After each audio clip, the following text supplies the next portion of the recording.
Okay sir.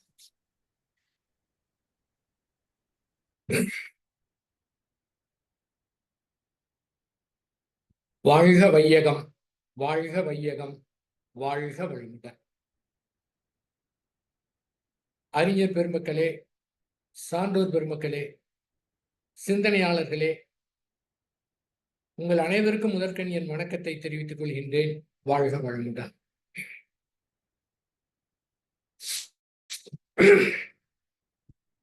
இன்றைக்கு ஸ்ரீ வேதாத்திரி மகரிஷி அவருடைய 114வது பிறந்த நாள் விழா. ஒவ்வொரு ஞாயிற்றுக்கிழமையும் நம்ம ஸ்பிரிச்சுவல் ஸ்கூல்ல இந்த ப்ரோக்ராம் நடத்துவோம். இன்று மகரிஷியோடைய பிறந்த நாளை முன்னிட்டு இந்த ஏற்பாடு செய்திருக்கிறோம். முதலாவதாக இந்த ஸ்பிரிச்சுவல் ஸ்கூலை துவங்கிய திரு பிரகாஷ் அவர்களுக்கும் அவருடைய குடும்பத்தாருக்கும் நன்றியை தெரிவித்துக் கொள்கின்றேன். 2021 ஆகஸ்ட் 14ஆம் தேதி இந்த ஸ்பிரிச்சுவல் ஸ்கூல் டிவி துவங்கப்பட்டது. ஆக்சுவலாக திரு பிரகாஷ் அவர்கள் சொன்னார், இந்த மாதிரி நீங்கள் யூடியூப் சேனல் நீங்கள் பேசணும் அப்படின்னாரு. இந்த மாதிரி சொல்கிறேன், உங்களுக்கு எப்போ தோணுதோ செய்யுங்க, நீங்கள் ரிட்டையர் ஆனது பிறகு நீங்கள் கூட செய்யலாம் அப்படின்னு சொன்னார். ஆனால் இயற்கை ரிட்டையர் ஆகிறதுக்கு முன்பாகவே நான் ஸ்டேட் பேங்க்ல ஒர்க் பண்ணிட்டு இருந்தேன். ஏப்ரல் 2022 ரிட்டையர் ஆனேன். ஆனால் 2021 இதே ஆகஸ்ட் 14 தேதி இது துவக்கப்பட்டது. அதனால அவருடைய குடும்பத்தார் அனைவருக்கும் என்னுடைய நன்றி. அடுத்தபடியாக அவருடைய பிரதர் ஜீவானந்தம் அவர்கள், அவர் அந்த யூடியூப்லாம் பார்த்தாது, நீங்க ஃபேஸ்புக்கு பல இதில் உங்களுடைய கருத்துக்கள் சொல்லணும் அப்படின்னு சொன்னார். அதனால ஃபேஸ்புக்லேயும் போயிட்டு சொன்னோம். ஆனால் அவருக்கும் அவருடைய குடும்பத்தாருக்கும் நன்றி. ஃபேஸ்புக்கில் ரொம்ப பேர் பார்த்து கொண்டிருக்கின்றார்கள். அவர்களுக்கும் என்னுடைய வணக்கத்தையும் வாழ்த்துக்களையும் நன்றியும் நான் தெரிவித்துக்கிறேன். வாழ்க வளமுடன். அதாவது இன்று மகரிஷி அவனுடைய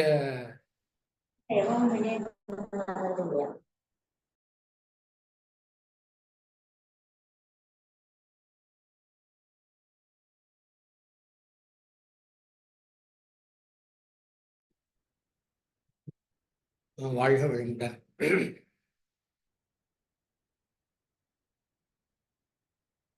இந்த ஸ்பிரிச்சுவல் ஸ்கூலுடைய நோக்கம், என்னுடைய ப்ரோக்ராம் தயவு செய்து புரிந்து கொள்ளுங்கள். அதனுடைய நோக்கம் என்னவென்றால், மகரிஷி அவர்கள் கண்ட கனவான அத்துணை பேரும் அறிவிலே முழுமை பெற வேண்டும், உலக அமைதி, உலக சமாதானம் பெற வேண்டும் என்பதுதான் இதனுடைய நோக்கமும். அதுதான். அதாவது எல்லோரும் அறிவுல முழுமை பெறணும், எல்லோரும் ஞானியா மாறணும். மகரிஷி அவர்கள் சொன்ன கருத்தோடு இன்னும் ஞானி ஆவதற்கு என்னென்னலாம் செய்ய வேண்டுமோ அதையும் செய்து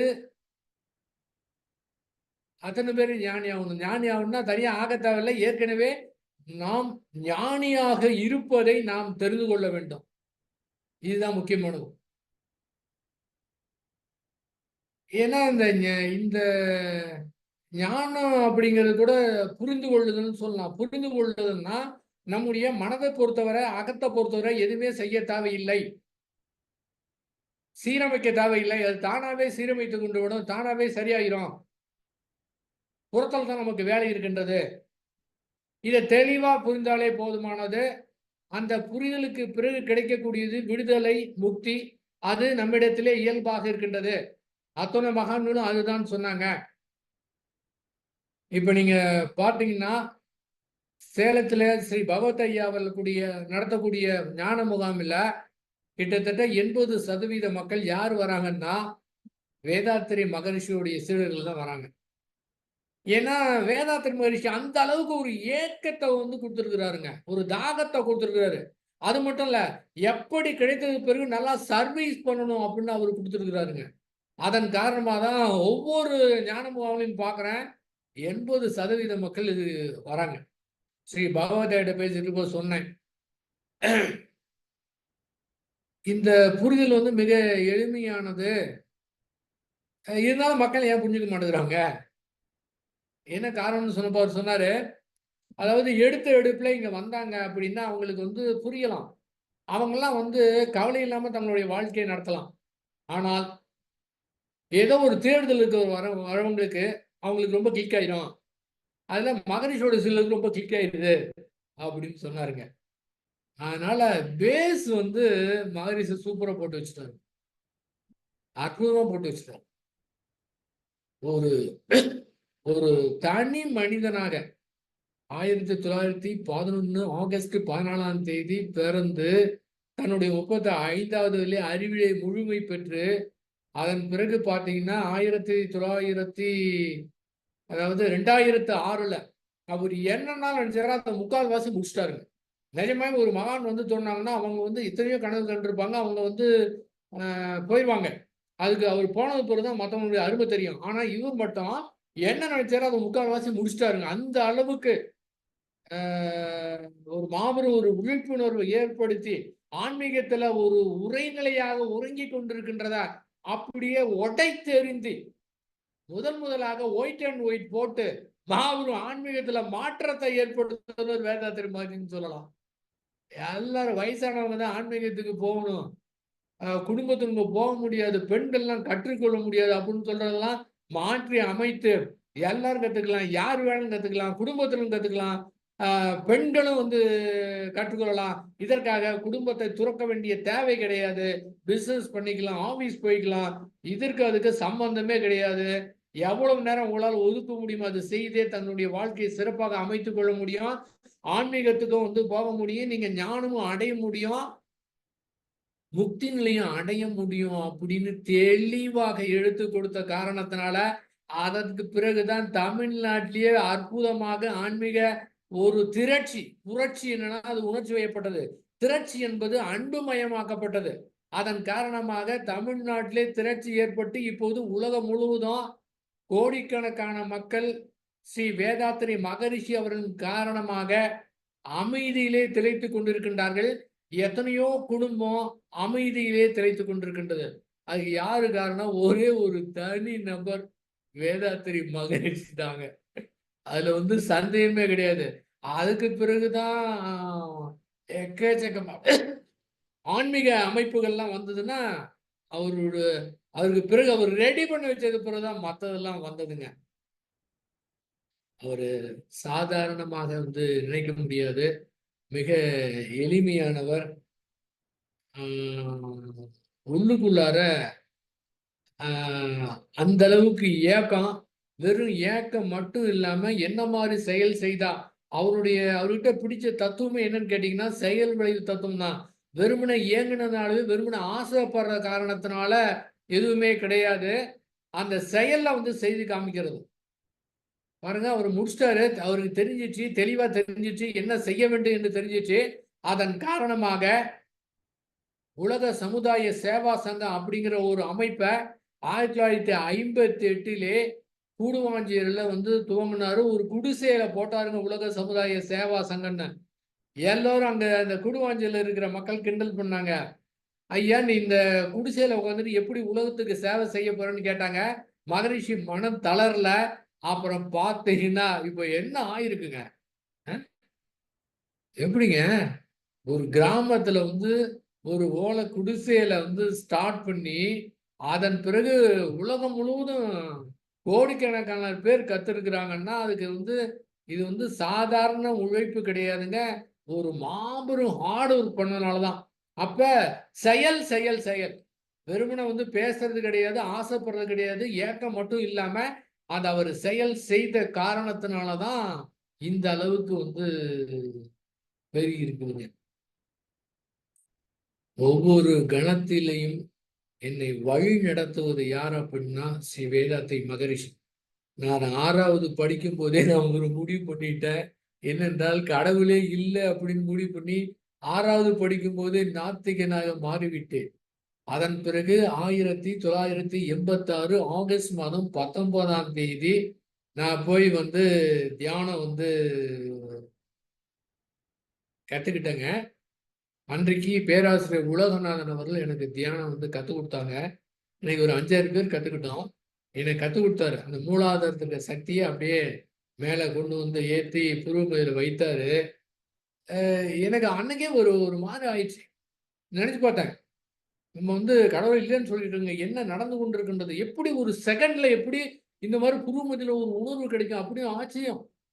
எனக்கு குடுத்துட்டு அடுத்த பேருக்கு அவர் குடுக்க போனாரு. நான் நினைச்சேன், ஐயோ! எக்கத்தமா எங்கேயோ வந்து மாட்டிட்டேன் போல இருக்கு. எந்திச்சு ஓடிடலாமான்னு நினைச்சேன். இருந்தாலும் மரியாதை கருதி உட்கார்ந்திருந்தேன். அதன் பிறகு நான் அடுத்த நாள் காலை தூங்கி எழுந்து, அப்ப நான் வந்து லாட்ஜில தங்கியிருந்தேன். எழுந்து பார்த்தோம்னா, அற்புதமா தியானம் வருது. அந்த நாள்ல இருந்து இந்த நாள் வர அது ஏற்றம் மிகுந்த நாளாக மாரிஷ் அவங்க சொல்லுவாங்க, உங்க வாழ்க்கை எல்லா வகையிலும் ஏற்றமாய் வாழ்கம்பாங்க. எப்படிங்க 1, 2 இல்லைங்க. எல்லா வகையிலும் ஏற்றமாய் வாழ்க அப்படின்னு சொல்லுவாங்க. அந்த மாதிரி ஏற்றம் மிகுந்த வாழ்க்கையாக இருக்கிறது. அந்த நாள்ல இருந்து இந்த நாள் வர மென்மேலும் வந்து ஏற்றம் நடந்து கொண்டே இருக்கு. அதுக்கு முக்கியம் வந்து அவரைத்தான். அவரை தவிர வேற வழியே கிடையாது. அவரை அப்படியே வந்து அழைத்து சென்று கொண்டிருக்கின்றார். அதாவது எப்படி அழைச்சிட்டு போறது அப்படின்னா, அது நம்ம அறியாமையிலே அந்த போவோம். நம்ம மட்டும் ஒரு குழப்பம் இல்லாம தெளிவாக அது அப்படியே அது அப்படியேன்னா ஒரு வழி நடத்தும்போது அந்த ஒரு தன்மை வந்து கிடைச்சிரும். அதாவது 86ல இருந்து 2010 வரை இந்த உலக சமுதாய சேவா சங்கத்துல ஒரு அங்கமாக ஒரு ஒரு உறுப்பினரா இருந்தேன். இப்போதும் நான் இருக்கிறேன். 2010ல மலேசியாவுக்கு போனேன். போயிட்டு வந்தது பிறகு அங்க இருக்கிற கரூர் அறிவித்து கோயில் இருந்த பொறுப்பெல்லாம் வெளியில வந்துட்டேன். ரொம்ப பேர் கேட்டாங்க, நீங்க வெளியில போயிட்டீங்களான்னு கேட்டாங்க. ஆக்சுவலா நான் வெளியில போகல. நான் உள்ள தான் இருக்கிறேன். ரொம்ப பேர் உள்ள இருந்துட்டு வெளியில இருப்பாங்க. நான் வெளிய இருந்துகிட்டே உள்ள இருக்கிறேன். இப்போது நான் உலக சமுதாய சேவா சங்கத்துல தான் நான் இருக்கிறேன். அ அதுல ஒண்ணும் மாற்று கருத்து எதுவுமே வந்து கிடையாது. ஆனா, அவரு அந்த வழி நடத்தி வந்து கூட்டிட்டு போறாரு பார்த்தீங்களா? அதான் மிக அற்புதமானது. நான் வந்து 1987ல இருந்து 2000 வரை ஆழியார்ல மகரிஷி அவர்கள் மௌனம் இருக்கும்போது, மௌனம் இருந்திருக்கின்றேன். அங்க வந்து எக்கச்சக்கமான எக்ஸ்பீரியன்ஸ் வந்து கிடைத்தது. எக்ஸ்பீரியன்ஸ் அப்டின்னா எனக்கே தெரியாம, அதாவது வேதாத்திரி மகரிஷிகள் ஏதோ ஒண்ணு அங்க ஏதோ குடுத்துட்டாங்க. அந்த நாள் அத கூட கண்டுபிடிக்க முடியல. ஆனால் 2010ல மலேசியாவுக்கு போயிட்டு அங்க நடந்த நிகழ்வு மூலமா தான் அவரு 1986ல இருந்து 2010 வரை, அதாவது 2006 வரை, அதன் பிறகு வந்து சூக்குமமாவும், அதற்கு முன்பாக 87ல இருந்து 2000 வரை எந்த மாதிரி வந்து ஒரு உள்ளார குடுத்திருக்காரு அப்படிங்கிறது 2010ல தான் எனக்கு தெரிஞ்சது. இந்த நேரத்திலே இந்த அருள் தந்தை அவருடைய 114வது பிறந்த நாள் விழாவிலே நான் நினைவு கூறுகின்றேன். மலேசியாவில் இருக்கக்கூடிய மாஸ்டர் சேகாவுக்கு இந்த நேரத்திலே நான் வந்து நன்றி சொல்றேங்க. எப்படி ஒரு ஒரு சூக்குமமான மனிதரோ, அதே போல அவரும் ஒரு அற்புதமான ஒரு சூக்குமமான மனிதர். இது யாரு வந்து வழி நடத்துறாங்க? யாரு கூட்டிட்டு போனாங்க அப்படின்னா, ஸ்ரீ வேதாத்திரி மகரிஷி தான். அதாவது 2009 2009 நவம்பர் மாதம் 19ஆம் தேதி மைசூர்ல ஒரு ரிலேஷனுடைய நிச்சயதார்த்தத்துக்கு நாங்க வந்து போறோம். நைட்டு ஒரு 8 மணி இருக்கும். எனக்கு ஒரு ஃபோன் வந்தது. மேட்டுப்பாளையத்துலேருந்து ஸ்ரீமதி சாரதாராஜன் அவங்க வந்து எனக்கு ஃபோன் பண்ணாங்க. இந்த நேரத்தில அவங்களையும் நான் நினைவு கூர்றேன். இப்போது அவர்கள் இல்லை என்றாலும், இப்போது அவர்களுக்கு நான் என்னுடைய நன்றியை தெரிவித்துக் கொள்கின்றேன். அவங்க எனக்கு ஃபோன் பண்ணாங்க. மலேசியாவுக்குல ஒருத்தரு சேகா என்ற ஒரு மாஸ்டர் இருக்கிறாங்க. அவர் வந்து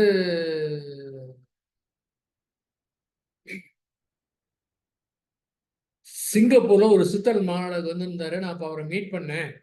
அப்புறமே அவர் வந்து மலேசியா கூட்டிட்டு போய் இந்த இடத்தெல்லாம் காமிச்சாரு. நீங்க இந்தியாவுல வந்து கூட்டிட்டு வாங்க. நம்ம இது புரோகிராம் நடத்தலாம் அப்படின்னு சொன்னாரு. அதனால அந்த ப்ரோக்ராமுக்கு அவங்க என்ன சொன்னாங்கன்னா, 1 மாதம் வந்து மௌனம் இருக்கிறீங்களான்னு கேட்டாங்க. எனக்கு மௌனம் ரொம்ப பிடிக்கும். அதுவும் 1 மாதம் மௌனம் தான் ரொம்ப நல்லது. அவங்ககிட்ட கேட்டேன். முதல்ல அவர் கேட்ட என்ன கேள்வி கேட்டேன்னா, அந்த ப்ரோக்ராமுக்கு ஏதாவது எவ்வளோ ஃபீஸ்ன்னு கேட்டேன். அதுக்கு அவங்க வந்து சொன்னாங்க, அதுக்கு வந்து ஃபீஸ் எதுவும் கிடையாது. ஃப்ரீன்னாங்க. உடனே நான் வந்து அதுக்கு போலான்னு முடிவு பண்ணிட்டேன். அதாவது ஏதாவது ஃப்ரீன்னா யாருக்கும் மதிப்பு இருக்காது. ஆனா நான் என்ன பண்ணேன், அதாவது ஒரு ஃபீஸ் வச்சா, நான் வேதாத்திரி மஹரிஷில இருந்துட்டு ஒரு ஃபீஸ் கட்டி எந்த ப்ரோகிராமும் தேவையில்ல. ஃப்ரீனால ஓகேன்னு சொன்னேன். அடுத்த கேள்வி கேட்டேன். அத வந்து நடத்துறவர் வந்து அறிவிலே முழுமை பெற்றவரான்னு கேட்டேன். ஆமா. அவர் அறிவிலே முழுமை பெற்றவர். அவர் அ திபெத்ல இருக்கிற ஒரு புத்த மடத்துக்கு போயிட்டு, அங்க இருக்கிற மடாலயத்துல இருக்கக்கூடிய ஒரு தலைவர். அவரு பேரு கூட இவர மாஸ்டர் சொல்ல அவர் வந்து கிராண்ட் மாஸ்டர்ன்னு சொல்லுவாரு. அவரிடத்துல போய் சந்தித்து ஞானம் கிடைத்ததுன்னு சொன்னாங்க இவங்க. உடனே நான் போலான்னு முடிவு பண்ணிட்டேன். அந்த நேரத்துல என்னாச்சுங்க, அவங்களுடைய ஃபோன் வந்து கட் ஆயிடுச்சுங்க. கரண்டும் கட் ஆயிடுச்சு. நினைச்சேங்க, அந்த ப்ரோகிராம் எப்படி இருக்கும்னு நினைத்து பார்த்தேன். பார்த்தீங்கன்னா, அப்படியே வந்து துரியாயுத தவம் செய்றவங்களுக்கு தெரிஞ்சிருக்குங்க. அந்த துரியாயுத தவத்துல அப்படியே நான் வந்து மிதக்க ஆரம்பிச்சுட்டேங்க. எங்கேயோ பறந்துகிட்டு இருக்கேன். அப்ப அந்த அனுபவம் ஏற்பட்ட உடனே, நிச்சயமாக வந்து இது போகணும் அப்படின்னு முடிவு பண்ணேன். இது யார் என்றால், இந்த மாரி எனக்கு தோன்ற வைத்தது யார் அப்படின்னா, ஸ்ரீ யோகிராஜ் வேதாத்ரி மகரிஷி அவர்கள். அன்னைக்கு எனக்கு இது தெரியவே தெரியாது. சூக்குமமாக, மறைமுகமாக உலகத்துல நடக்கக்கூடிய நிகழ்ச்சிகள்ல அதுவும் ஒரு நிகழ்ச்சி. அதெல்லாம் பின்னால தான் தெரியுது. அதன் பிறகு அடுத்த நாள் வந்து பெங்களூர்ல இருந்து கரூருக்கு ஏசி ட்ரெயின்ல வந்துகிட்டு இருக்கேன். அன்னைக்கு பார்த்தீங்கன்னா, அன்றைக்கு நாள் இரவு முழுவதும் நான் வந்து தூங்கவே இல்லைங்க.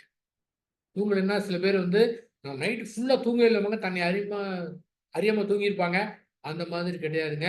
நான் கம்ப்ளீட்டா தூங்கவே இல்ல. என்னன்னு கேட்டீங்கன்னா, அந்த மலேசியால நடக்கக்கூடிய ப்ரோகிராம் எப்படி இருக்கும்? அவர் எப்படி இருப்பாரு?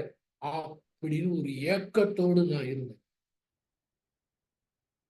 பார்த்தீங்கன்னா, மலேசியாவுக்கு அதாவது 2010 நாங்க பிப்ரவரி 2ஆம் தேதி வந்து போயிட்டு, மார்ச் 3ஆம் தேதி தான் வரோம். 1 மந்த் அங்க ப்ரோகிராம்.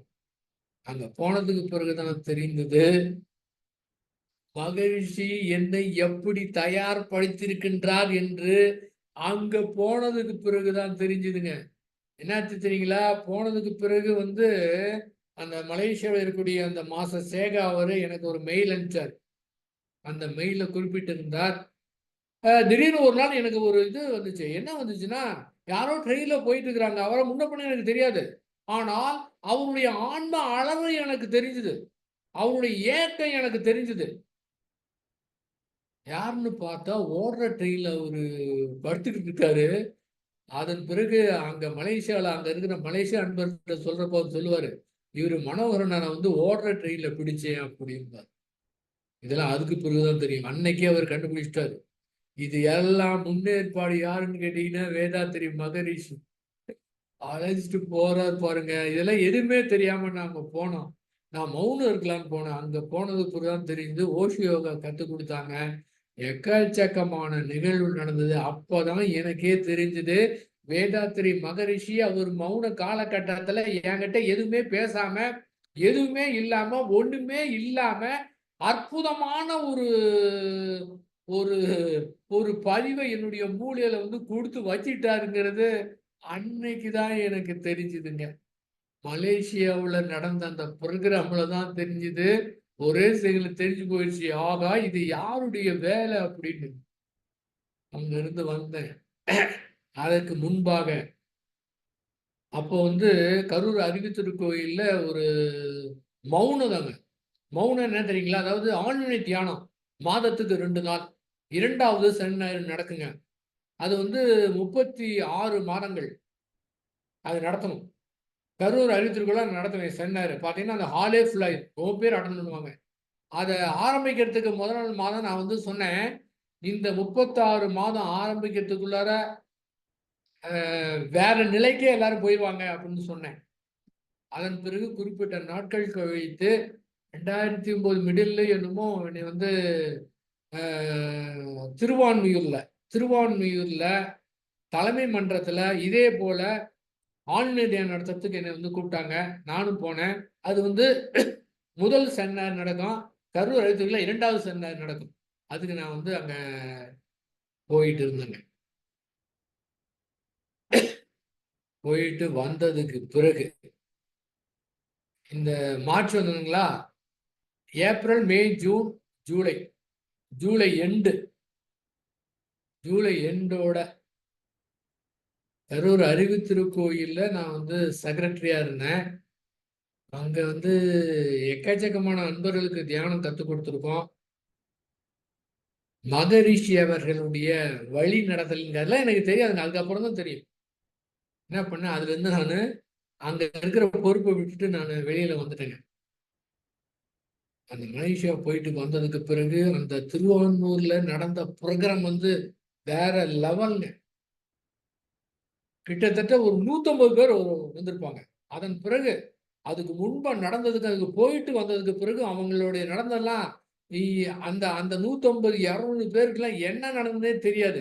இப்போ கூட அவங்களுக்கு வந்து அந்த உயிர் கலப்புல வேதாத்திரி மகர்ஷி உயிர் கலப்புல அவங்கெல்லாம் செம ஸ்டேஜில் இருந்திருப்பாங்க. அவங்களுக்கே தெரியாதுங்க அது. அந்த மாதிரி அது செம ப்ரோக்ராம் அது. அதெல்லாம் வந்து சொல்லவே முடியாதுங்க. அப்படியே ஆற்றலும் அந்த பேச்சும் நீங்க வந்து பார்த்தீங்கன்னா, அங்க நானே இல்லைன்னு வச்சுக்கங்க. ஏன்னா என்னால அது மாதிரிலாம் நடத்த முடியாது, பேச முடியாது. அது வேற லெவலுங்க. அவங்களுக்கே தெரியும். இப்போ கூட அவங்க வந்து அவங்கெல்லாம் கூட மறந்துருக்கலாம். ஆனா, அவங்களுடைய உயிர்ல அந்த பதிந்த பதிவுலாம் மறக்கவே மறக்காது. அவங்கெல்லாம் இன்னமும் சூப்பர் ஸ்டேஜில் இருப்பாங்க. ஆகலைன்னா எதிர்காலத்துல அவங்க உயிர் பிரியறதுக்கு முன்னாடி கூட ஒரு சூப்பர் ஸ்டேஜுக்கு போயிருப்பாங்க. அந்த மாரி ஒரு பிரகடனம். அப்ப இத்தனை நாளாக இருந்து, இதிலிருந்து அப்படியே வெளிய வரணும் அப்படின்னா, 86ல இருந்து 2010 வரை, அதுல 1996ல கரூர்ல அறிவுத்திருக்கோயில் திறப்பு விழா நடந்து மகரிஷியே அவங்க வந்து திறந்து வைத்தாங்க. இந்த நேரத்துல ஒரு அனுபவத்த பகிர்ந்து கொள்வதில ரொம்ப மகிழ்ச்சி அடைகிறேன். அதாவது மகரிஷி வராங்க. அதாவது கரூர் அறிவுத்திருக்கோயில்ல தான் வந்து அ அதாவது பிரம்மஞானம் நடத்திய ஒரே அறிவுத்திருக்கோயில் கரூர் அறிவுத்திருக்கோயில். கும்பகோணத்துல நடந்தது, திருவாரூர் நடந்ததுங்க. ஆனா அதெல்லாம் கல்யாணத்துல நடந்தது. அறிவுத்திருக்கோயில் நடந்தது ஆழியாருக்கு பிறகு. கரூர் அறிவுத்திருக்கோயில் மட்டும் தான் பிரம்மஞானம் நடந்ததுங்க. அந்த பிரம்மஞானம் நடக்க போகுது. அது என்னன்னு கேட்டீங்கன்னா, 1996 மே 31ஆம் தேதி மகரிஷி அவங்க அத திறந்து வைத்துட்டு, அதன் பிறகு அதன் பிறகு இது வந்து ஃப்ரைடே நடந்தது. சனி, ஞாயிறு மகரிஷி அவங்க அங்க ஒரு பிரம்மஞானம் நடத்துறாங்க. அங்க ஏற்பாடுகள் அங்க வந்து அப்போ வந்து மே மாதம் வந்து கரூர்ல வந்து மாரியம்மன் திருவிழா. அதனால ரொம்ப பேர் வேலைக்கு வரல. அதனால ஃபாஸ்ட்டா ஒர்க் நடந்து முன்ன எதிர்த்த மாரி ஒரு காலி இடங்க பந்தல் போட்டு எல்லாம் ஏற்பாடு பண்ணோம். ஆழியார் அறிவுத்திருக்கோயில் திறப்பு விழாவுக்கு முன்பாக நான் அன்னைக்கு நைட்டு தூங்கவே இல்லைங்க. அதேபோல கரூர் அறிவுத்திருக்கோயில் திறப்பு விழாவுக்கு முதல் நாளும் ஃபுல்லா தூங்கவே இல்ல. அவ்வளோ வேலை இருந்ததுங்க. அதற்கு முன்பாக நான் வருவதற்கு முன்பாகவே நான் ஒண்ணு ஏற்பாடு மனதில் நினைச்சிருந்தேன். என்னவென்றால், மகரிஷி அவர்கள நாம நேரடியா போய் பார்க்கக்கூடாது. மொத நாளே வந்துட்டாங்க. ஒரு இடத்துல வந்து ஒருத்தர் வீட்ல தங்கி வச்சிருந்தாங்க. அடுத்த நாள் மேடைக்கு வராரு. அறிவுத்திருக்கோயில திறந்து வச்சுட்டு மேடையில போய் பேசுறாரு. அவர் கண்ணிலே படக்கூடாது அப்படின்னு நானு நினைத்துக் கொண்டிருந்தேன். அவர்ட்ட பக்கத்திலே போகல, பேசவே இல்ல. எதுவுமே கிடையாது. பிரம்மஞானம் நடந்தது. அப்ப பார்த்தீங்கன்னா, வெளியூர் பேர் வந்திருந்தாங்க. அவங்களுக்கு சாப்பாடு வந்து கொங்கு மண்டபத்துல அங்க சமைத்து, நேரத்துக்கு அங்க போய் நடந்து போய் சாப்பிட்டு அறிவுத்திரு கோயில்ல வந்து தங்கிக்கணும். அந்த மாரி ஒரு ப்ரோகிராம். மகரிஷி நடத்துறாங்க. ஆ ஞாயிற்றுக்கிழமை வந்து சாயந்தரம் வரேன்னு நெனைக்கிறேன். அதுவரை நான் வந்து அவர் கண்ணிலேயே வந்து படவே இல்ல. ஆனா, அவர் அப்படியே உருகி ஏக்கத்தோடு, நம்ம எந்த மாரி நெனைக்கிறோமோ, அந்த ஏக்கத்த அப்படியே அவர் வந்து புரிந்து கொள்வாருங்க. அந்த மாரி அவர பார்க்க முடியும்னு கண்ணிலே படல. அதுல என்ன ஆச்சு பார்த்தீங்கன்னா, மே மாதம் பார்த்தீங்கன்னா, பயங்கரமான வெயிலா இருக்கும்ல. நாங்க என்ன பண்ணியிருந்தோம், அங்க அருவித்தூர்கோயில் பக்கத்துல ஒரு ரூம் இருக்கு. அங்கேயே மாரி தங்க வச்சுட்டோம். அதெல்லாம் ரொம்ப தவறுன்னு தெரிஞ்சுது. ஒரே ஒரு கூலிங் ஃபேன் மட்டும் ஏசி கூட இல்லைங்க. ஒரு கூலிங் தான். அதையும் அவர் சரித்துட்டு அங்க இருந்தாரு. ரொம்ப இப்போ நினைச்சா கூட ரொம்ப கஷ்டமா இருக்கு. அங்கே தங்கியிருந்தா பார்த்தீங்கன்னா சாட்டர்டேவா மதியம், வெள்ளிக்கிழமை சாயந்தரம், சாட்டர்டே நைட்டு எல்லாரும் அங்கே போயிட்டாங்க சாப்பிட்றதுக்கு. நான் மட்டும் துணைக்காக அந்த கரூர் அறிவித்திருக்கல் படியில் வந்து உட்கார்ந்துருந்தேன். அவருக்கு டிஸ்டர்ப் பண்ணக்கூடாது. யாராவது அவருக்கு ஏதாவது வேணும்னா அவர் வெளியே வந்து கேட்டா நம்ம இருக்கலான்ட்டு. அப்ப கூட நான் அவரு தனியா போய் பார்த்து பேசல. ஏன்னா, அவரு கண்ணிலேயே படக்கூடாது. ஆனால் அவர்கிட்ட அந்த ஒரு நினைவு, அதாவது குரு நினைவு அப்படின்னு என்ன கேட்டீங்கன்னா, அதாவது அது அப்படியே உருவத்த அப்படியே அவர் அப்படியே நினைச்சுக்கிட்டு இருக்குது. என்ன சொல்லுவாங்க? தெளிவு குருவின் திருமேனி காண்டல், தெளிவு குருவின் திருவார்த்தை கேட்டல், தெளிவு குருவின் திருநாமம் செப்பல் அப்படின்னு சொல்லுவாங்க. அந்த மாதிரி அது பார்க்கறது, அந்த உருவத்தை நினைக்கிறது, அதே மாதிரி நினைச்சுக்கிட்டு இருந்தேன். அவர் கண்ணிலேயே படல. தனியா உட்காந்துருக்கேன். நான் கூட போய் பேசலாம். கூடாதுன்னு அப்படியே ரொம்ப ஸ்டேபானா இருந்தேன். என்னாச்சு தெரியுங்களா? அந்த பிரம்மஞானம் முடித்துட்டு அன்று மதியமோ சாயந்தரமோ அறிவித்திருக்கையில பிரம்மஞானம் முடிச்சுட்டு நன்றியுரை வந்து நான் சொல்லணும். அதுவரை அவர் கண்ணில் படவே இல்லை. நான் முடிச்சிட்டு நன்றியுரை மனோகரன் பேசுவார்னு சொன்னாங்க. நான் அப்படியே அப்ப கூட உள்ளார கிளாஸ் நடக்கும்போது கூட நான் உள்ள போக மாட்டேங்க. அவர் கண்ணிலே பட மாட்டேன். நான் வந்து அந்த கரூர் அறிவித்திருக்கல் வாசப்படியிலே உட்கார்ந்துருப்பேன். அதன் பிறகு இது மாதிரி நன்றியுரை சொல்லுவார்னு எனக்கு முன்னாடி என்கிட்ட சொல்லிட்டாங்க. அந்த சொல்றதுக்கு முன்னால ஒரு நிமிடம் அந்த படியிலிருந்து வந்து அந்த வாசல்ல வந்து வெயிட் பண்றேன். கூப்பிட்டா அடுத்து நான் போலாங்கிறதுக்காக. அப்படி அது போய் நின்னான் பாருங்க. நின்னுட்டு ஸ்டேஜில் வேதாத்திரி மகர்ஷியை பார்த்தேன். எப்படி தெரியுங்களா? அப்படி உட்கார்ந்து இருந்தார் பாருங்க. அப்படி இருந்து அப்படியே நீ நேருக்கு நேர் பார்த்தார். எங்கடா இவ்வளவு நேரம் போயிருந்த? ஏன்னா மானசீகமா போட்டு துரத்திக்கிட்டே இருக்குத, எங்க காணாம அப்படின்னு இருந்தாரு. ஆனா பாத்தீங்கன்னா அந்த அந்த ஏக்கத்தை அப்படியே, ஏன்னா துல்லியமா அவர் வந்து தெரிஞ்சுக்குவார். நம்முடைய மனதில் இருக்கக்கூடியத மிக துல்லியமாக அவர் வந்து தெரிஞ்சுக்குவார். அதன் அப்புறமே போய் நான் வந்து அந்த நன்றியை சொன்னேன். ஆக்சுவலா மகரிஷி அவங்க ஒரு குறிப்பிட்டதை நான் சொன்னேன். அவரு தன்னுடைய, அதாவது 8வது வயதிலிருந்து அவரு அதிகம் படிக்கல. தன்னுடைய ஏழ்மையின் காரணமாக படிப்பு தொடர முடியல. 8வது வயதிலேயே அவங்க குழத்தொழிலான நெசவு தொழில் வந்து செய்ய போயிட்டாரு. அந்த 8 வயதிலிருந்து ஆரம்பிச்சு தன்னுடைய 96 வயது வரை கடுமையான உழைப்பு. அந்த ஏழ்மையை நேருக்கு நேர் பார்த்தாரு. அந்த ஏழ்மைனா என்ன? கடவுள்னா அப்படின்னா என்ன? அப்படின்னு தெரிந்து கொண்டு இந்த உலகத்து மக்களுடைய ஏழ்மையை போக்கணும். யாருமே ஏழைகளே இருக்கக்கூடாது. எல்லோருக்கும் ஞான தெளிவு கொடுக்க வேண்டும். உலக சமாதானம் வர வேண்டும். எங்கேயுமே அந்த போர் இல்லாத நல்லுலகம் இருக்கணும். அப்படிங்கிற முறையில அந்த அந்த உழைப்பு வந்து சாதாரண உழைப்பு கிடையாது. ஒரு முறை சொன்னாங்க, இந்த மாதிரி, அதாவது சூரியனுக்கு கூட கொஞ்சம் வந்து ஓய்வு இருக்கும். எப்பன்னு கேட்டீங்கன்னா, இந்த மேகமூட்டம் இருக்கக்கூடிய நாட்கள்ல. எனக்கு அந்த ஓய்வு கூட கிடையாது. பார்த்தீங்கன்னா, மகரிஷி பார்த்தீங்கன்னா 6 மாதம் இந்தியாவுல இருப்பாரு. 6 மாதம் வந்து ஃபாரின்ல இருப்பாருங்க. போம்போது பார்த்தீங்கன்னா, அ Malaysia, Singapore, Japan, Korea, America போவாரு. அடுத்து வரும்போது அதே மாரி வந்து இந்தியா வருவாரு. போம்போது வந்து எல்லாருக்கும் வந்து தியானம் கத்துக் குடுத்து, ஆக்னிரவம் குடுத்து, சாந்தியோகம் குடுத்துட்டு போவாரு. வரும்போது துரியம் குடுப்பாரு. அடுத்த முறை போகும்போது துரியாதீதம் குடுப்பாரு. அந்த மாதிரி பாருங்க, நம்ம வீட்ல நம்ம தூங்குனா கூட ஒரு ரூம்ல இருந்து இன்னொரு ரூம்ல தூங்குனா கூட நம்ம வீட்ல சரியா தூக்கம் வராது. ஆனா, அவரு இருக்கக்கூடிய இதுல வேற நாடு, வேற இடம், வேற தண்ணீர், வேற காற்று எப்படி ஒத்துக்குன்னு பாருங்க. கிட்டத்தட்ட வந்து 80, 85 வயது வரை அவர் வந்து 90 வயது வரை கூட அவரு போயிட்டு இருந்தாருங்க. அது பார்த்தீங்கன்னா, இந்தியா வந்ததுக்கு பிறகு, தமிழ்நாட்டுக்கு வந்ததுக்கு பிறகு தமிழ்நாட்டுல சுற்றுப்பயணம். 5 மாதம் சுற்றுப்பயணம் முடித்துட்டு, ஆ ஆழியால போய் 1 மாதம் மவுனம் இருப்பார். இப்ப அந்த ஓய்வில்லாத உழைப்பு, அந்த ஏக்கத்தின் காரணமா தான் இந்த மாதிரி உலக மக்கள் அத்தனை பேருக்குமே அது வந்து இந்த மனவளக்கைய கொன்று போக முடிந்தது. அதன் காரணமா தான் இப்ப வந்து கோடானு கோடி மக்கள் தங்களுடைய மனதை அமைதியிலே திளைத்திருக்கின்றார்கள். அவங்களுடைய குடும்பத்த அத்துணையுமே அமைதியா திளைத்திருப்பதற்கு காரணம் அந்த ஒரே ஒரு நபர். அதாவது அ 1986ல தியானம் கத்துக்கிட்டேன். 1987ல அவர் வரார். கரூருக்கு ஒரு காய்கள் பயிற்சி நடத்துறாரு.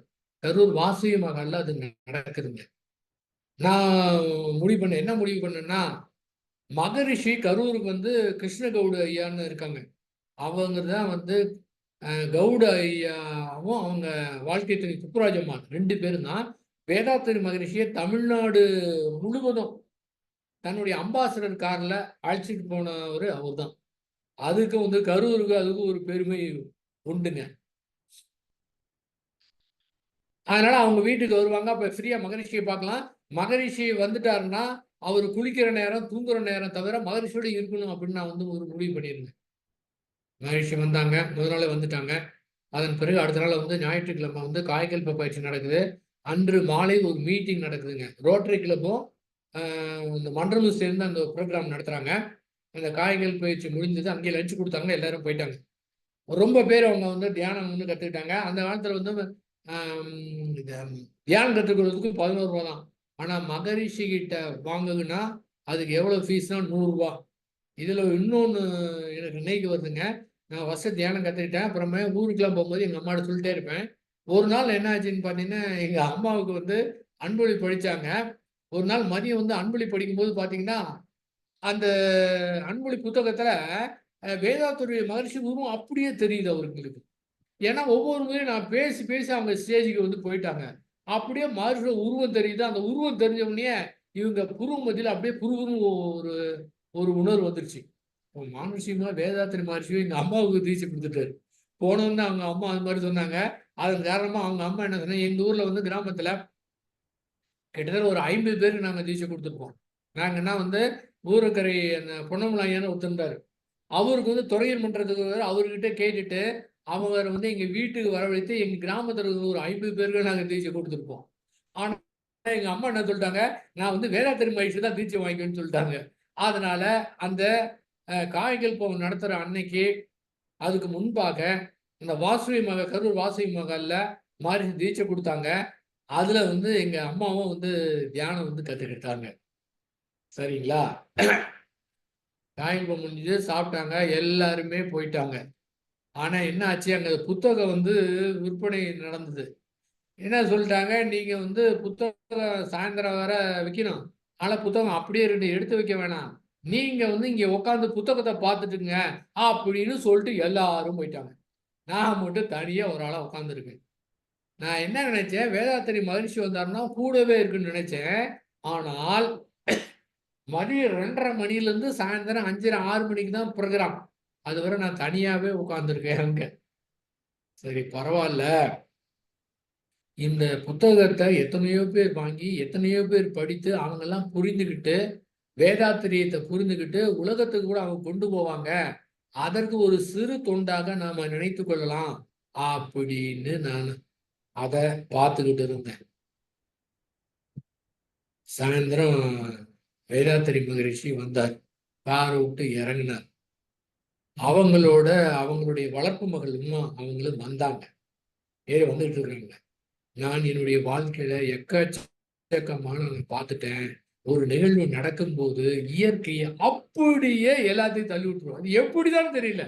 அது நினைச்சுனா என்ன வேணாலும் பண்ணும்ல. பார்த்தீங்கன்னா, மகரிஷிலாம் வந்தாருன்னா, கார் வந்தாருன்னா எல்லாரும் திடீர்னு ஓடுவாங்க. அவர் கூடயே வருவாங்க. ஆனால், அன்னைக்கு இருந்த கூட்டத்துல உள்ளார வெயிட் பண்ணிட்டு மகரிஷி வருவதற்கு யாருமே வெளியில வரல. அ மகரிஷி, இன்னும் கூட யாரோ வராங்க. அவங்க உமா அக்கா வராங்க. வந்துட்டு இருக்கிறாங்க. அவங்க உமாங்க என்ன பண்ணிட்டாங்க, ஏதோ மறந்து போயிட்டு திரும்ப அவங்க போயிட்டாங்க. இப்ப வேதாத்திரி மகரிஷி மட்டும் தான் இருக்கிறாரு. வந்தாரு. வந்துட்டு நான் வந்து டேபிளுக்கு போட்டு புத்தகத்தெல்லாம் வச்சுட்டு, அந்த இடத்துல நின்னுகிட்டு இருக்கேன். மகரிஷி வந்தாரு. வந்துட்டு நின்னாரு. நின்னுட்டு சொன்னாரு, அந்த பார்வையிட்டுட்டு இருக்கிறார். பார்வையிட்டுக்கிட்டு சொல்றாரு, பரவாயில்லையே எல்லா புத்தகத்தையும் டிஸ்பிளே பண்ணிருக்கிறீங்க. என்னங்க இது? ஏங்க புத்தகத்தை எழுதுகிற அவரு இத போய் டிஸ்பிளே பண்ணி நின்னுகிட்டு இருக்கிறது பெரிய விஷயமா? அத்தனை புத்தகம் வச்சிருக்கீங்களே, இதுதாங்க வேதாத்திரி மகரிஷி. ஆனா அவரு சொன்னது மட்டும் இல்ல, அதுக்கு முன்பாக நின்னுகிட்டு அப்படியே சைலண்டா பார்த்துக்கிட்டு இருந்தாரு பாத்தீங்களா? அப்ப வந்து ஒரு ஒரு வைப்ரேஷன், ஒரு செம எனர்ஜிய குடுத்தாருங்க. என்ன எனர்ஜி தெரியுங்களா? அப்படியே நேருக்கு நேர் யாருமே இல்லைங்க அங்க. தனி ஒரு ஆளாக.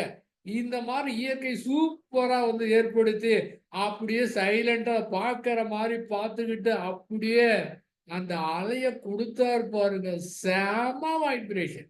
அதெல்லாம் வார்த்தையில சொல்லவே முடியாதுங்க. அப்படியே நேருக்கு நேர். அப்படியே வந்து அருள் அலைய அப்படியே பாய்ச்சுறாருங்க. அப்படியே சீக்கிரட்டா அப்படியே குடுத்துட்டு, அப்படியே நைஸா ஒண்ணுமே தெரியாத மாரி உள்ள போயிட்டாரு. என்ன தெரியுங்களா?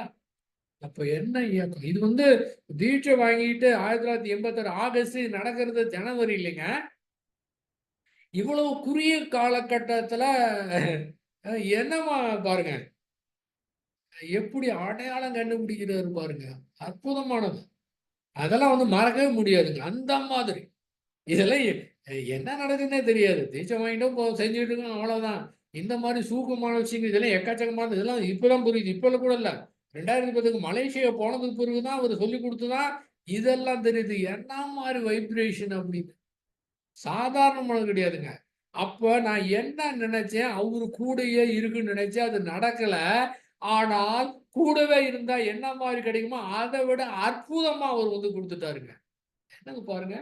இது மாரி வந்து சொல்லிட்டே போலாங்க. அவரு பார்த்தீங்கன்னா, அவருக்கு ஓய்வே கிடையாது. தமிழ்நாடு முழுவதும் சென்னையில ஆரம்பிச்சாருன்னா, பாண்டிச்சேரி போயிட்டு, திருச்சி வந்து கரூர், அப்புறமே ஈரோடு, திருப்பூர், கோயம்புத்தூர், அப்புறம் பொள்ளாச்சி போனாரு. இந்த பக்கம் போனாருன்னா, அ பழனி போயிட்டு, கன்னியாகுமரி போயிட்டு, திருநெல்வேலி போயிட்டு, அப்பா! தெளிவாக. என்ன வயதுங்க? என்ன மாரி ஆற்றல் கிடைக்குன்னே தெரியல. இப்படியே நம்மளால வந்து முடிய மாட்டேங்குது. ஒரு ஊருக்கு போயிட்டு வரதுக்குள்ள ட்ரெயின்ல ஏசில போனாவே டயர்ட் ஆயிடுது.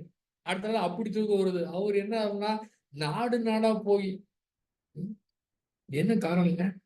என்ன காரணம்? எல்லாரும் நல்லா இருக்கணும், எல்லா மக்களும் தெளிவு பெறணும், எல்லாரும் அறிவுல முழுமை வந்து பெறணும். அந்த மாரி வழி நடத்துறாருங்க. ஏங்க உலக சமுதாய சேவா அதாவது அறிவித்து கைவிட்டு நான் முழுவதும் சொல்லிட்டேன். நான் வந்து உலக சமுதாயத்துல தான் நான் இருக்கிறேன் நானு. அதுல தான் இருக்கிறேன். வெளியில வரவே இல்ல. ஆனா வெளியில அந்த மாரி வந்து தெரியும். அந்த மாரி சொல்லுவாங்க. நான் வந்து அதுல தான் நான் இருக்கிறேங்க. ஆனா, அது ஒரு முடிவு எடுக்கணும் பார்த்தீங்களா? முடிவு எடுக்கக்கூடிய துணிச்சல். ஏன்னு கேட்டீங்கன்னா, அவர் வழி நடத்துறாரு. யாருமே கவலைப்படல. யாரு என்ன சொன்னாலும், என்ன நினைத்தாலும் கவலைப்படவே தேவையில்லைங்க. ஏன்னா துணிச்சல். அது மாரி உள்ள இருந்து அவரு ஒரு துணிச்சல் குடுக்குறாருங்க. இது எப்படிங்க அது? சாதாரணமான துணிச்சல்லாம் கிடையாதுங்க.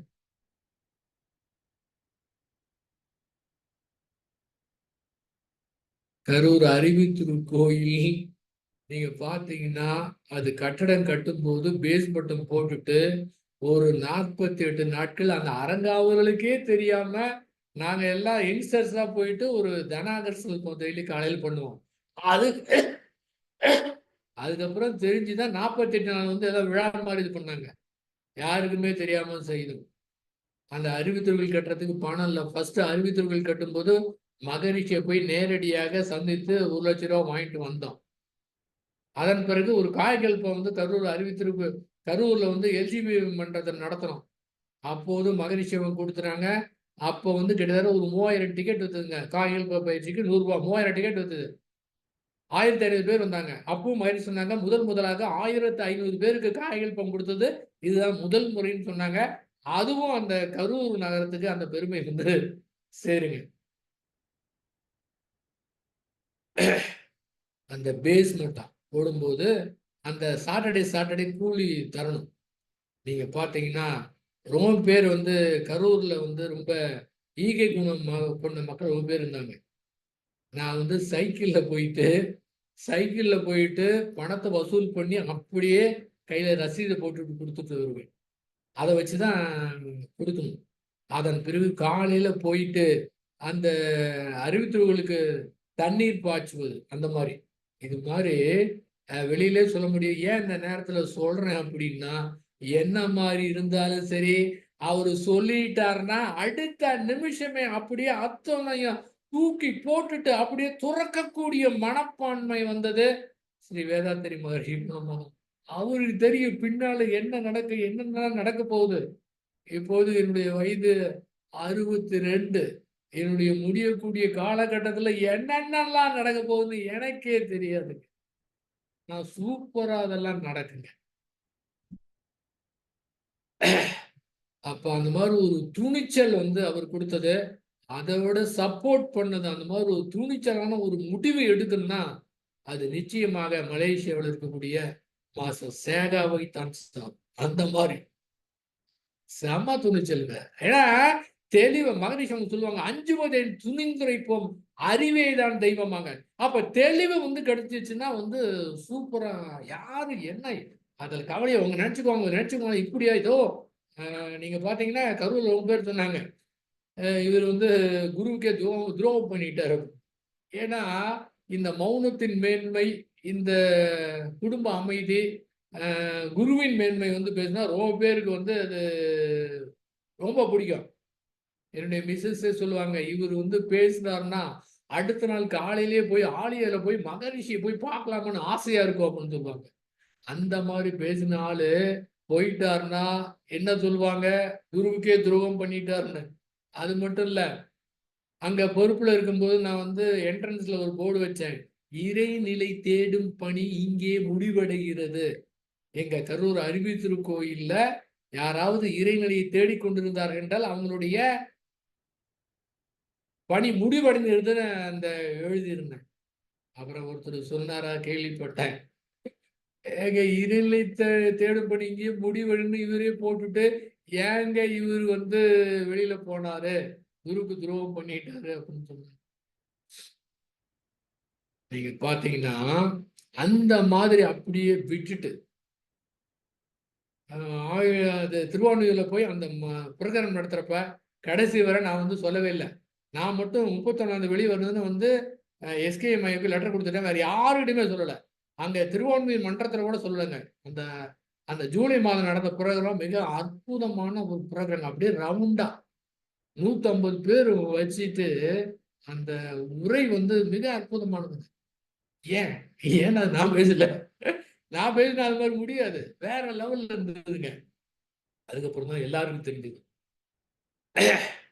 அது மாதிரி ஒரு துணிச்சல். அதன் பிறகு அதே அவருடைய தத்துவத்தையே அப்படி ஒரு தனி மனிதனுக்கு அமைதியை ஏற்படுத்தணும் அப்படின்னு ஒரு 9 வருடங்கள் 2010 2019 வரை கொரோனா வர அது ஒரு செம வேற லெவல் ஓஷி யோகா அப்படிங்கிறதுல மாஸ்டர் சேகாவோட கைடன்ஸ்ல அது நடத்தினா அது எக்காச்சக்கமானது. கிட்டத்தட்ட ஒரு 7000 பேர் வந்து ஓஷி யோகா கத்துருக்குறாங்க. கிட்டத்தட்ட 300 பேர் வந்து மலேசியாவுக்கு போயிருக்கிறாங்க. அது வேற லெவலுக்கு. கரூர்ல பாத்தீங்கன்னா ராமகிருஷ்ண சென்டர் ஒண்ணு இருக்குதுங்க. ஸ்பிரிச்சுவல் கிளாஸ் நடக்கும் வாரம் 2 நாள். அப்படியே எல்லாரும் 6ல இருந்து சாயந்தரம் 6:30 மணிலேருந்து 9 பேர் எல்லாம் அப்படியே மேந்துகிட்டு இருப்பாங்க. எப்படி மேற்பாங்க தண்ணி போட்ட மாதிரி. என்ன தெரியுங்களா, எல்லாத்துக்கும் காரணம் வேதாத்திரி மகர்ஷிங்க. பேஸ் வந்து அவர் தான். நீங்க பாத்தீங்கன்னா அதாவது மலேசியாவில் நாங்க போனப்ப 24 பேர்ல 17 பேர் வந்து வேதாத்திரி மகர்ஷி சீடர். அங்க நடந்ததுல வந்து ஒருத்தர் வந்து என்கிட்ட சொன்னாரு, சார் என்ன சார் எப்ப பார்த்தாலும் 6 கிளாஸ் அடிச்ச மாதிரியே இருக்கிறீங்க, எப்படி சார் நீங்க மட்டும் இருக்கிறீங்க, எங்களுக்கு சொல்லி தரக்கூடாதா அப்படின்பாரு. இது என்ன சொல்லுவாரு மகரிஷி, ஆன்மீக போதைம்பார். போதையில ஆன்மீக போதை அப்படியே பறந்துகிட்டு மறந்துகிட்டு இருக்கிறது. அங்கே நடந்ததுன்னா வேதாத்திரி மகரிஷியின் காரணமா தான் அந்த மாதிரி அனுபவங்கள் அந்த புரிந்தது பிறகுதான் இவருடைய இது எல்லாமே தெரிஞ்சு இதுல என்ன தெரியுங்களா, அதே துணிச்சல் திரும்ப ஏற்பட்டது. என்னன்னா 2010 அதையே அப்படியே நான் விட்டுட்டு நான் அதுல இருந்து வெளியில வந்து ஏயா உனக்கு இதான் வேலையா? என்னமோ மகரிஷி மகரிஷின்னு தெரிஞ்ச, திரும்ப அது மாசுன்னு தெரிஞ்சுக்கிட்டு இருந்த. இப்ப அதையும் விட்டுட்டு இப்ப வந்து பகவத் ஐயான்னு தெரிஞ்சுக்கிட்டு இருக்க. என்னுடைய ஒய்ஃப் கூட வந்து கிண்டல் பண்ணுவாங்க. முன்ன அது போனீங்க, இது அடுத்தது போனீங்க. இப்ப பகவத் ஐயான்னு போயிட்டீங்க. ஆனால் என்னவென்றால், எங்க வேணாலும் போலாம், எப்படி வேணாலும் போலாம். ஆனால் தெளிவாக 10% அதுக்கு மேலயும் என்னை வழி நடத்துறது யாருன்னா ஸ்ரீ வேதாத்திரி மகரிஷி. எங்க போனாலும். ஏன்னா அது மாறுவது கிடையாது. ஏன்னா ஒரே வாழ் தான். 6வது படிக்கும்போது நான் வந்து முடிவு பண்ணேன். அந்த நாத்திகவாதியா இருந்தது அந்த 23வது வயதுல மகரிஷிய அந்த ஒரே ஒரு நபர் இப்போதும் அவர்தான். ஒரே ஆள். எங்கேயுமே போறதில்ல. யாரையுமே வந்து நம்புறது கிடையாது. யாரையும் கேட்கறதே கிடையாது. ஒரே ஒரு ஆள். அந்த மாதிரி கெட்டியா பிடித்த காரணத்தினாலதான் இது எங்க போனாலும் பேஸ் வந்து அவர்தான். அந்த எந்த கருத்தாலும் தான் தெளிவா கொடுப்பது அவர்தான் வந்து கொடுத்து கொண்டு இருக்கின்றார். அந்த மாதிரி ஒரு கான்பிடென்ட்னா அந்த மாதிரி ஸ்ரீ வேதாத்திரி மகரிஷி அவர்கள எவ்வளவு பேர் கோடிக்கணக்கான பேர் வந்து இருக்கிறாங்க. எவ்வளவு பேர் புரிந்திருக்கிறாங்க, புரிந்திருப்பாங்க. காலத்தாலெல்லாம் நடக்கும். இருந்தாலும் என்னுடைய இன்னைக்கு அவருடைய பிறந்த நாள் அன்னைக்கு பேசக்கூடிய கருத்து என்னவென்றால் அவருடைய செயல் விளைவு தத்துவத்தை நன்றாக புரிந்து கொண்டு உண்மையாகவே அறிவினுடைய முழுமை அப்படின்னு அவர் சொன்னார்னா 1984 அவரு இந்த தர்சுனை பத்தி பேசுவாரு. எண்ணம் ஆராய்தல், ஆசை சீரமைத்தல், சினம் தவிர்த்தல் அந்த மாதிரி பேசுவாருங்க. ஆனா 1992 பாத்தீங்கன்னா பிரம்மஞானத்தை பத்தி அற்புதமா வந்து பேசினார். ஆக்சுவலா பிரம்மஞானம் என்பது இப்போது ஸ்ரீ பகவத் ஐயா அவர்கள் என்ன சொல்லியிருந்தாரோ அதுவே தான். நல்லா கவனிச்சு அதுவே தான் இருக்கும். ஆனா ஒரு என்ன விஷயம்னா ஸ்ரீ பகவத் ஐயா அவர்கள் இது ஸ்ரீ வேதாத்திரி மகரிஷி அவர்கள் இயற்கைனா என்ன, சுத்த வெளியில என்ன, பரிணாம வளர்ச்சி, உயிரின பரிணாமம், மனிதன் எப்படி வந்திருக்கு, அவனுடைய கருமையம் எப்படி இருக்கின்றது, இன்னும் அவன் என்ன செய்யணும், எப்படி தன்னை அறிஞ்சுக்கணும், அதன் பிறகு உலகம் எப்படி இருக்கணும், மன்றங்கள் எப்படி பெருகணும், அதன் பிறகு உலக சமாதானம் வரணும், உலக சமாதானத்துக்கு என்ன செய்யணும், எப்படி பொது உடைமையை கொண்டு வரணும், எக்கச்சக்கமான திட்டங்கள். உலக அமைதினா எப்படி இருக்கணும், எல்லாமே கிளீனா கொடுத்துட்டாருங்க. அதை செயல்படுத்துவதற்கு அப்ப அந்த பிரம்மஞான வகுப்பு அட்டன் பண்ணா தெளிவா புரிஞ்சிடும். அது ஒண்ணு சொல்லக்கூடியதுன்னா இயற்கையோடு சரண்டர் ஆயின்னு நம்ம அந்த செயல் விளைவித்தத்தை புரிந்து கொண்டு தெளிவா வாழ்க்கை நடத்தணும். அவர் வந்து மனவளக்கலை மன்ற நண்பர்கள் அத்தனை பேருமே வந்து ஒரு பிரம்மஞானியா தான் வந்து பார்த்தார். நமக்கு வேணா புரியாம இருக்கும். அவர் பார்க்கிறது அத்தனையுமே பிரம்மஞானியா தான் பார்த்தார். ஸ்ரீ பகவத் ஐயா அவருடையது என்னன்னா இயற்கையை எதிர்த்து போராட முடியாது. அகத்துல வர உணர்வுகளை எதுவுமே நீங்க செய்ய தேவையில்லை. தானாவே மறைஞ்சிரும். அதை சீரமைக்கக்கூடிய தன்மை இயற்கை தன்னகத்தே வைத்திருக்கின்றது. அந்த இயற்கையை எதிர்த்து போராடணும். இதுவே தான் சொன்னாங்க. அந்த இடத்துல வந்து புரிந்து விட்டது. வேதாத்திரி மகரிஷி அவங்க சொன்னது புரிந்து விட்டது. அதன் மூலமாக எத்தனையோ அன்பர்கள் தன்னுடைய குடும்பத்தை அமைதியாக நடத்தி கொண்டு தன்னுடைய மனதை அமைதியாக வைத்துக் கொண்டிருக்கின்றார்கள். ஆனால் அடிஷனலாக ஸ்ரீ பகவத் ஐயா அவர்கள் வந்து நாம் புரிந்து விட்டாலும் நாம் புரிந்து கொண்டு விட்டோம் என்பதை புரிந்து கொள்ளும் போது தெளிவா கிளீனா இருக்கு. அதுக்கப்புறம் டவுட்டே கிடையாதுங்க. எல்லாமே ஒண்ணுதான். என்ன கேட்டீங்கன்னா உலக சமுதாய சேவா சங்கத்துடைய எக்ஸ்டென்ஷனா தான் இருக்குது ஸ்ரீ பகவத் ஐயாவுடைய கருத்துக்கள். அதனுடைய மிஷனுடைய செயல்பாடுகளும் அதுவாகத்தான் இருக்கு. ஏன் சொல்றேன்னா நேருக்கு நேர் அனுபவத்துல 1988 டிசம்பர் மாதம் மௌனம் இருக்கும்போது இது விரும்பல, தானா நாம வந்து எதுவுமே நினைக்கல, எதுவுமே ஆசைப்படக்கூட இல்லை. ஆனா அது நடந்தது. என்னவென்றால் அதாவது நான் எதுவுமே செய்ய மாட்டேங்க. தவம் பண்ண மாட்டேன், தற்சூழனை பண்ண மாட்டேன், உடற்பயிற்சி செய்ய மாட்டேன், சமயத்துல ஒரு நாளைக்கு குளிக்க கூட மாட்டேன். அப்படியே இருப்பேன். என்னன்னு கேட்டீங்கன்னா அந்த உள்ளுக்குள்ளார ஒரு இறங்குங்க. அது பாட்டுக்கு சார்ஜ் மாதிரி இறங்கிட்டே இருக்கும் மணிக்கணக்கா. ஏன்னா தியானம் எல்லாம் பண்ணா 2 மணி நேரம் தியானம் பண்ண முடியாதுங்க. யாராலும் பண்ண முடியாது. நீங்க ஒருமைப்படுத்த அது வந்து வேற மாதிரி கொஞ்ச நேரம் ஓடுங்க, அப்புறம் போவோம், திரும்ப ஒடுங்கலாம். ஆனா 2 மணி நேரம் இங்க வந்து நான் எதுவுமே செய்யறது இல்ல. ஒண்ணுமே செய்யறது இல்லைங்க. அப்படியே பார்த்தீங்கன்னா, உடம்புல அப்படியே சார்ஜ் இறங்கிட்டே இருக்கும். அங்க காலையில 9 மணிக்கு டிஃபனுக்கு பெல் அடிப்பாங்க. பெல் அடிச்ச உடனே எல்லாரும் எழுந்து போவாங்க. நானும் எழுந்து போலாமான்னு நெனைப்பேன். நான் நெனைப்பேன், எங்க அது முடிஞ்சாதுன்னா, அது விட மாட்டேங்குதே. அத அப்படியே நிறுத்தி வச்சிருக்கேன். நான் என் இஷ்டமே கிடையாதுங்க. அது அப்படியே இறங்கிட்டே இருக்கு. என்னால எழுந்து போ முடியாது. நெனைப்பேன். ஆனா நெனப்பு செயலாகாது. பார்த்தீங்கன்னா, மார்னிங் எத்தனையோ நாள் வந்து டிஃபன் சாப்பிடவே மாட்டேங்க. ஆனால், என்னைக்கெல்லாம் டிஃபன் சாப்பிடலையோ, அன்னைக்கு அதிகமான எனர்ஜி கிடைச்சு, மௌனத்துல வெவ்வேறு நிகழ்ச்சிலாம் நடக்குங்க. அற்புதமான நிகழ்ச்சிகள் நடக்கும். அதுக்கு இயற்கை அது மாரி ஏற்பாடு பண்ணி வைக்கும். அந்த நேரத்துல அந்த மௌனம் 1987லேருந்து 2000 இந்த மௌனத்துல அந்த நேரத்துல என்ன மாரி மனநிலை வேவ் லென்த் இருந்து பாத்தீங்களா? அந்த வேவ் லென்த் வந்து ஸ்ரீ பகவத்தாயோடைய புரிதல் ஏற்பட்டதுக்கு பிறகு ஏற்பட்ட அந்த வேவ் லென்த். இந்த வேவ் லென்த் அந்த வேவ் லென்த் ஆக ஏற்கனவே இதை அனுபவிச்சிருக்கிறோமே அப்படின்னு புரிந்து ஸ்ரீ பகவத் ஐயா அவர்கள் வந்ததுக்கு பிறகு பாத்தீங்கன்னா, நாம் புரிந்து கொண்டு விட்டோம் என்பதையும் புரிந்து கொள்ளக்கூடிய ஒரு இது கிடைச்சதுங்க. இதுதான். அப்படி பார்த்தீங்கன்னா 1988 எனக்கு கிடைச்சிருச்சு. ஆனா முடிச்சுட்டு வந்து இன்னும் நல்லா தியானம் பண்ணணும், இன்னும் நல்லா சர்வீஸ் பண்ணணும், இன்னும் நல்லா பண்ணணும் அப்படின்னு கமா வைத்த காரணத்தினால அது தேடுற காரணத்தினால அது புரியல.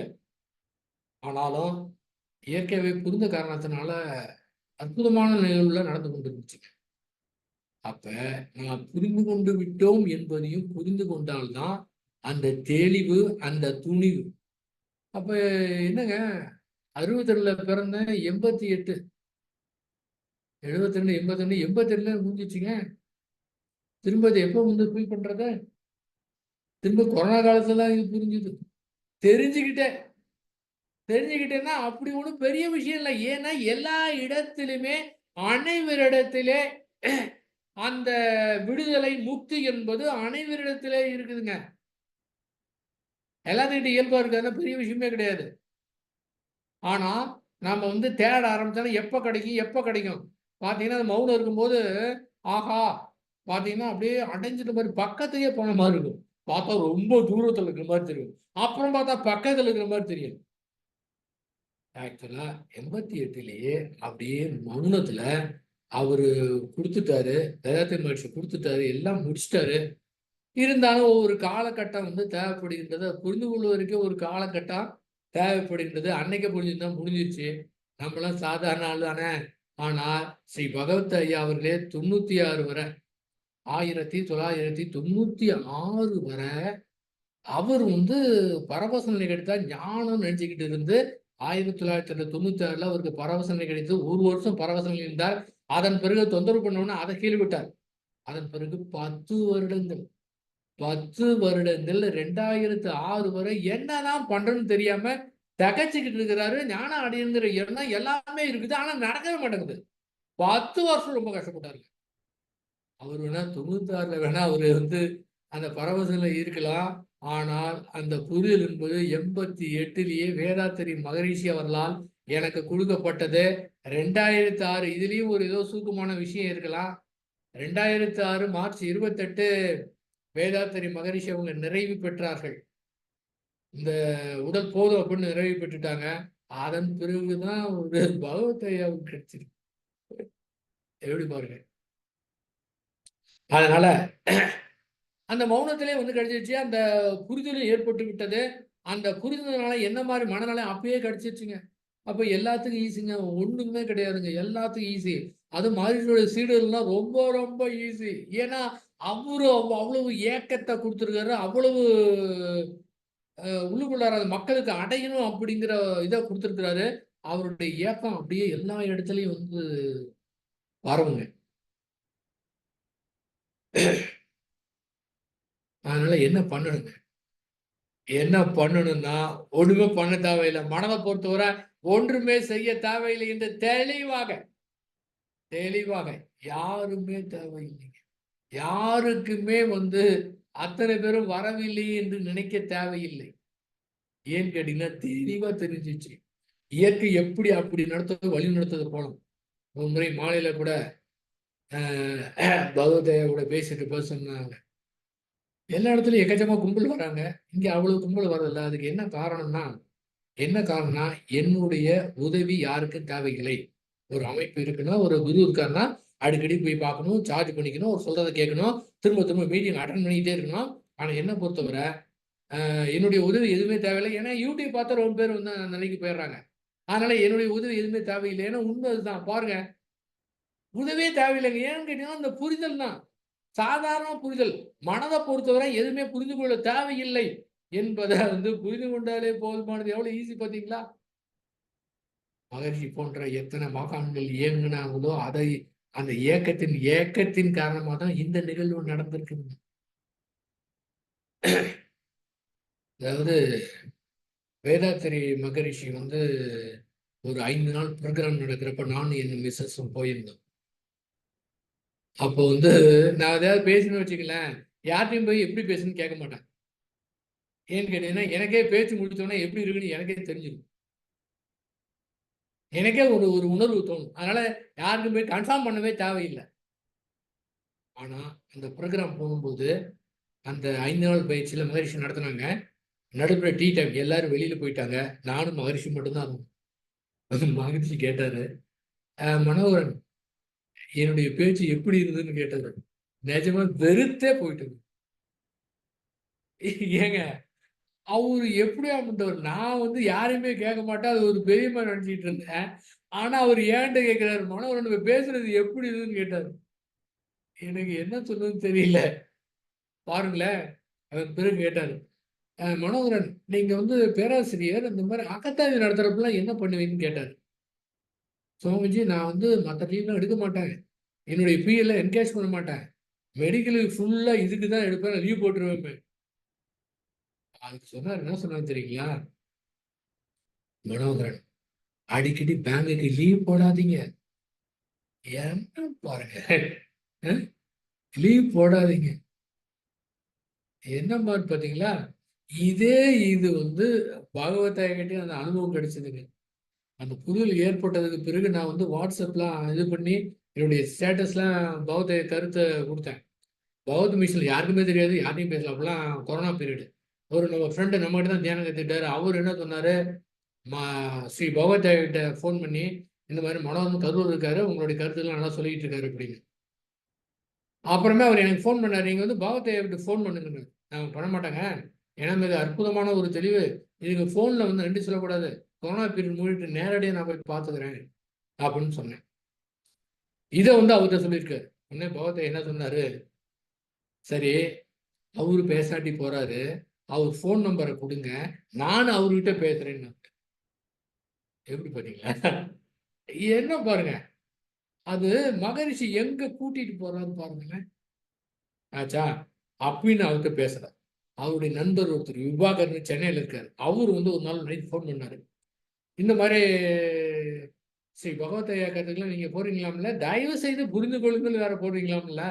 பகவத் ஐயா உங்க நினைச்சு ரொம்ப சந்தோஷப்படுறாரு. ஏன்னா அவங்கவுங்க பார்த்தவங்க குடும்பத்தை பார்ப்பாங்க, நீங்க மட்டும் இந்த மாதிரி செய்றீங்களே, அவர் ரொம்ப சந்தோஷப்பட்டாரு. அதனால அவர்கிட்ட நீங்க பேசுங்க. இல்லைங்க இப்போது என்னுடைய சூழ்நிலை நான் பேசுங்களேன். சரி நாளைக்கு காலையில் 9 மணிக்கு பேசுங்க அப்படின்னு போனை வச்சுட்டார். நம்பரை கொடுத்துட்டு அடுத்த நாள் காலையில் அவருக்கு 9 மணிக்கு ஃபோன் பண்ணேன். அவர்கிட்ட எதுவுமே பேசல. பேசுறதுக்கு மட்டும் எதுவுமே இல்லை. உங்களுக்கு நன்றி நன்றி நன்றி அப்படின்னு வந்து சொன்னேன். அதன் பிறகு அவர் என்ன பண்றீங்க, உங்க மிஸ்ஸஸ் என்ன பண்றாங்க எல்லாம் கேட்டு, எப்போ ரிட்டையர் ஆகுறீங்க அப்படின்னு கேட்டு, 2022 ஏப்ரல் ரிட்டையர் ஆகணும்னு சொன்னீங்க.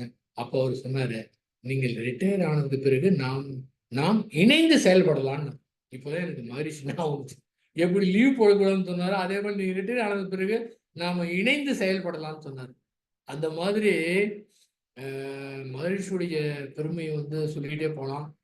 கிட்டத்தட்ட 1 மணி நேரம் ஆச்சு. எப்படி போனதுன்னே வந்து தெரியல.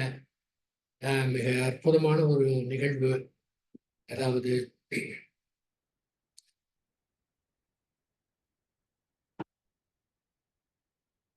ஒரு நிமிஷங்க.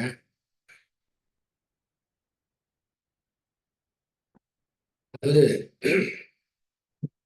ஒரே ஒரு அவருடைய அனுபவத்தை நம்ம சொல்லணும்னால முடியாது, வார்த்தையும் கிடையாது. ரொம்ப கஷ்டம்தாங்க. இருந்தாலும் இந்த பதிவு இன்னும் எதிர்காலத்துல யூடியூப் பார்க்குறவங்க, எதிர்காலத்துல தான் நம்மலாம் வந்து எதையும் எதிர்பார்க்கறது கிடையாது. எதிர்காலத்துல ஒரு 10 வருடம் கழித்தோ, ஏன்னா யூடியூப்ல பர்மனண்டா இருக்கும். 10 வருடம் கழித்தோ, 20 வருடம் கழித்தோ யாரோ ஒருத்தர் யாரோ பார்த்து நிச்சயமா ஃபயர் ஆவாங்க. அதுல சந்தேகமே கிடையாது. ஏன்னா செயல்நிறுத்தத்தை எப்படி வேலை செய்யுன்னு மகரிஷி அவங்க வந்து கொடுத்துருக்குறாங்க. அதனால இந்த ஒரே ஒரு அனுபவத்தை மட்டும் சொல்லிட்டு இந்த நாள்ல நிறைவு செய்கிறேன். எப்பெல்லாம் அந்த நிகழ்வு நடக்குதோ அதெல்லாம் ஒரு ஒரு வேற மாதிரி லெவல்ல இருக்கும். எப்பெல்லாம் நிகழ்வு நடக்குதோ அன்றைக்கு காலையில மதியம் நான் சாப்பிட்டே இருக்க மாட்டேன். அது வேணும்னு ஸ்கிப் பண்றதுல தானா நடக்கிறது. ஏன்னா அந்த உணவு இல்லாத காரணத்தினால உடம்புல ரொம்ப காலியா இருக்கு, பசியா இருக்கும். அதன் காரணமாக எனர்ஜி ரொம்ப நல்லா ரிசீவ் பண்ணிக்கலாம். 1987 இருந்து 2000 வரை கடைசி 15 நாட்கள் போவேன். அந்த ஒரு பீரியட்ல என்னாச்சு, எனக்கு லீவ் கிடைக்கல. அதனால ஒரு வாரம் போயிட்டு வந்துட்டு கட் பண்ணிட்டு கடைசி ஒரு வாரம் போலான்னு முடிவு பண்ணிட்டேன். பார்த்தீங்கன்னா, அன்னைக்கு ஒரு பௌர்ணமி. அன்னைக்கு முடிச்சுட்டு நைட்டு 7 மணிக்கு கிளம்பி நான் கரூருக்கு 11, 12 மணிக்கு வரப்போறேன். அந்த நிகழ்ச்சி நடந்தது. அன்று மாலையா மாலையா காலையான்னு தெரியலைங்க. மாலை இல்ல, காலையில தான். அது சரியா ஞாபகம் இல்ல. மகரிஷி வந்து ஒரு ஆலயத்துல ஒரு ஹால் இருக்குங்க. அப்ப சேர் கூட கிடையாது. அப்படியே நடந்து வந்து அப்படியே அந்த ஸ்டேஜ்ல அப்படியே சம்மணம் போட்டு அவர் உட்காருவாங்க. அவருக்கு நேர் எதிர்த்த மாரி ஒரு நண்பர் உட்கார்ந்தாரு. அதுக்கு பின்னாடி நான் உட்கார்ந்திருந்தேன். திடீர்னு என்ன பண்ணாரு, எனக்கு முன்னால வந்து எழுந்து போயிட்டாரு.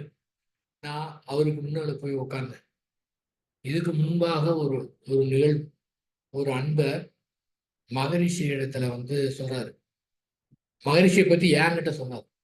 அப்ப என்ன தெரியுங்களா? அவரு சொன்னது வந்து 91ன்னு நினைக்கிறேன். வேதாத்திரி மகரிஷி அவர்கள் 1992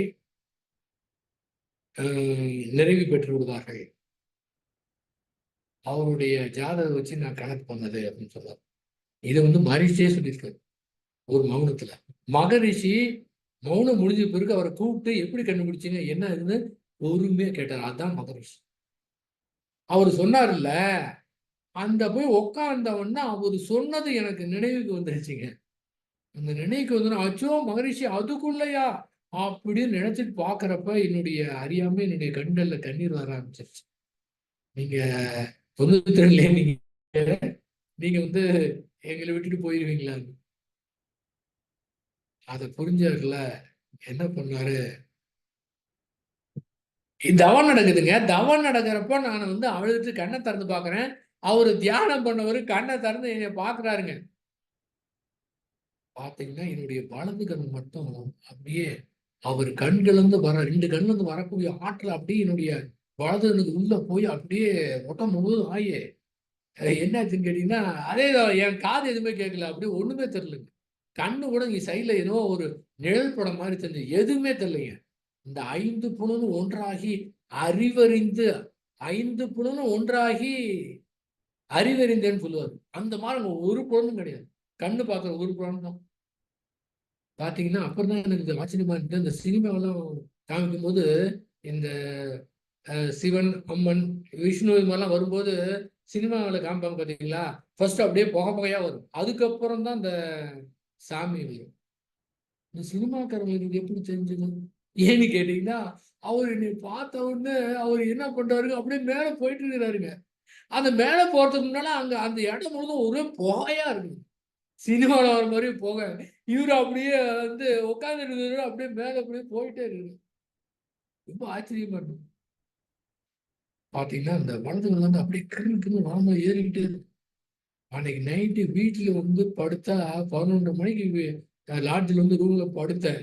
பார்த்தா தூக்கம் இல்ல. கண்ணா மூடுனா, அந்த வலது கண்ல அந்த மாரி பவர் அப்படியே கிறு கிறு கிறுன்னு இறங்கிட்டே இருக்குது. தூக்கமே இல்ல.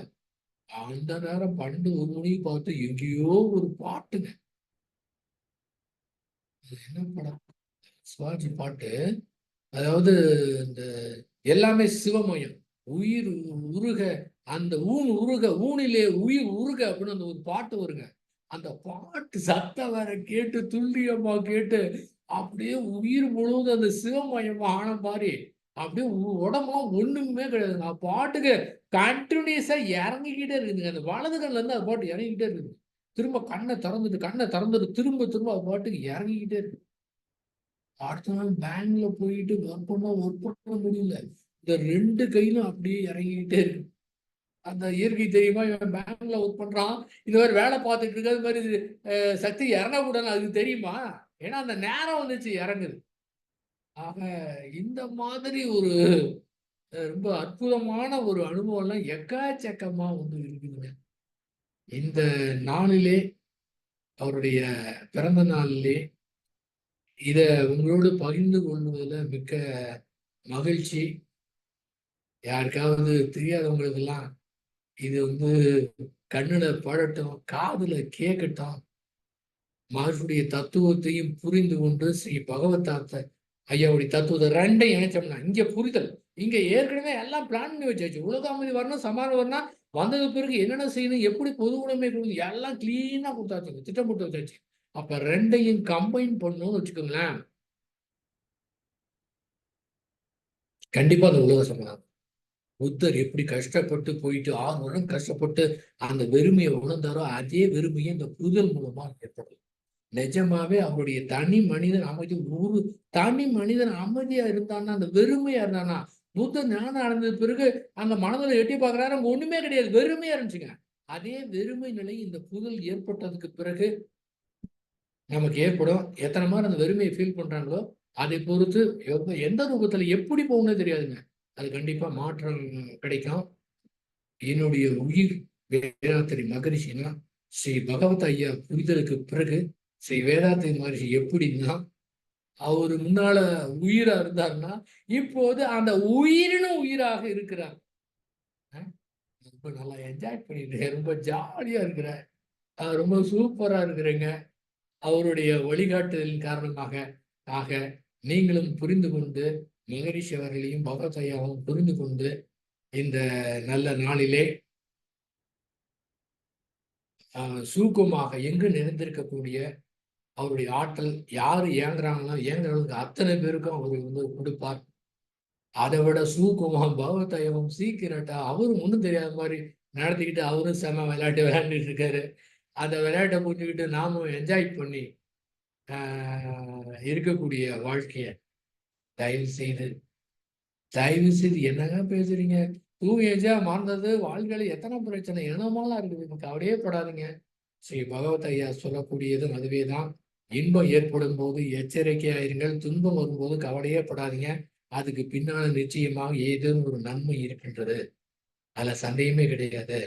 அதுதான் வேதாத்திரி மகரிஷியும் கவலை விழுக்கிற ஒரே டாபிக்ல முடிச்சிட்டாரு. முடிஞ்சது அனுபவிச்சே தீர்க்கணும் முடிச்சிட்டாரு. அனுபவிச்சே தீர்க்கணும் முடிவு பண்ணிட்டா அந்த கவலையே வராது. இங்க புரிஞ்சுக்கணுங்கிறாரு. ஏற்கனவே வார்த்தை தான் வேற, எல்லாமே ஒண்ணுதான். அந்த முறையில உங்கள் அத்தனை பேருக்கும் நன்றி கூறி எதிர்காலத்துல வந்து வரக்கூடியவர்கள் கூட இதை புரிந்து கொண்டு சிறப்பாக வந்து வாழ்க்கை நடத்தணும் அப்படின்னு வந்து சொல்லி இந்த நல்ல நாளிலே அனைவரும் நிறைவு பெற்று குறை என்பதை காணாதவர்களாக திகழ்வோம் என்று கூறி இதை நிறைவு செய்கின்றேன். வாழ்க வையகம், வாழ்க வளமுடன். அத்துணை பேருக்கு நன்றி. அனைவரும் இனிதே வாழ்க, வாழ்க வளமுடன். வாழ்க வளமுடன் சார். ரொம்ப அருமையா இருந்துச்சு சார் இன்னைக்கு கிளாஸ். உங்களோட எக்ஸ்பீரியன்ஸ் நான் கேட்கறதுக்கு எங்களுக்கு ஒரு வாய்ப்பு சார். Thank you sir. வாழ்க வளமுடன்.